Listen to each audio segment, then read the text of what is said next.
وفاقی حکومت کا بڑا فیصلہ 27ویں آئینی ترمیم کے تحت صدر کے بعد وزیر اعظم کو بھی فوجداری مقدمہ سے استثناء دینے کی تجویز۔ وفاقی حکومت نے 27ویں آئینی ترمیم کے تحت آئین کے آرٹیکل 248 میں ترمیم کی تجویز پیش کر دی ہے، جس کے مطابق صدر مملکت کے ساتھ وزیر اعظم کو بھی فوجداری مقدمات سے استثناء حاصل ہوگا۔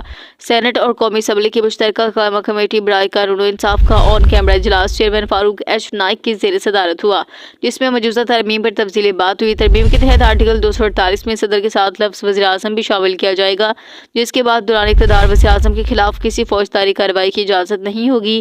وفاقی وزیر قانون عاصم نذیر تارڑ نے کمیٹی اراکین کو ترمیم پر بریفنگ دیتے ہوئے کہا کہ تمام سیاسی جماعتوں کو مشاورت کے لیے مدعو کیا گیا ہے اور اتفاق رائے تک بات چیت جاری رہے گی۔ اجلاس کے بعد چیئرمین کمیٹی فاروق ایچ نائک نے میڈیا سے بات میں کہا کہ JUI کا واک آؤٹ ان کا جمہوری حق ہے۔ مسودے میں موجود غلطیوں کو درست کرنے کی ہدایات وزارتی قانون کو دی گئی ہے۔ کمیٹی نے فیصلہ کیا ہے اتوار کو صبح 11:30 بجے اجلاس دوبارہ ہوگا، جس میں ترمیمی مسودے پر مزید تفصیلی بحث کی جائے گی۔